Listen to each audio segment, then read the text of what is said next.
Le fossile Max Ducos. Et j'ai déjà lu pour Brian, mais j'ai oublié de faire vidéo.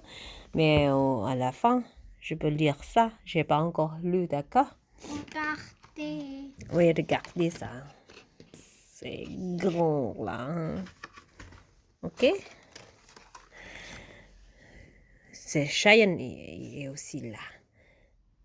So, je vais lire ça. D'où vient les squelettes de dinosaures qu'on voit au musée?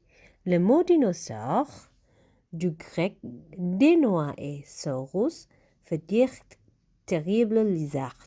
Ces animaux sont apparus il y a 230 millions d'années, puis ils ont disparu il y a 65 millions d'années. Ils ont donc régné 165 millions d'années sur Terre, bien plus longtemps que les hommes. Lorsqu'un dinosaure meurt, son corps gît sur le sol.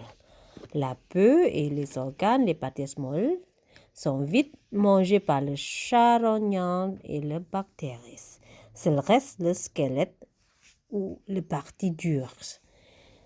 La plupart du temps, les os disparaissent aussi, mais parfois il se produit un phénomène rare et extraordinaire qui va protéger le squelette. C'est la fossilisation. T'as bien compris, Brian? Oui. Pour cela, il fait que la pluie et la boue qui sont chargées de petites particules appelées sédiments récupèrent rapidement le squelette. Une fois ensevelie, le squelette peut rester protégé pendant des millions d'années. Sous les poids des sédiments peu à peu transformés en roche, il s'aplatit. Au fil du temps, des éléments plus fins s'infiltrent dans le squelette via les heures de ruissellement. Les os se transforment en pierre.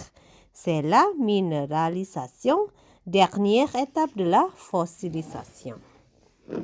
Un jour, les fossiles sont découverts par des paléontologues. Une équipe de fouilles dégage la roche et met les os à nu. Ceux-ci sont délicatement prélevés et étudiés en laboratoire. Une fois classés, les os fossiles sont scannés et traités à l'ordinateur. Ils deviennent alors des images en 3D très précises.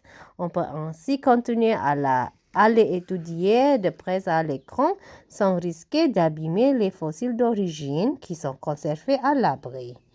Ok, comme ça. Sur une imprimante 3D, le chercheur imprime des répliques en plastique des fossiles. Les os obtenus sont peints pour les faire ressembler à un véritable squelette. Une armature métallique s'est ensuite construite pour y accrocher les os. Dans la mesure du possible, on essayait de donner une attitude naturelle aux dinosaures. Enfin, un socle est installé avec des éléments de décor permettant de camoufler la structure métallique. Le squelette est reconstitué et prêt. Et il n'y a plus qu'à venir l'admirer au musée. C'est bien, c'est fini. C'est Clément avec son chien.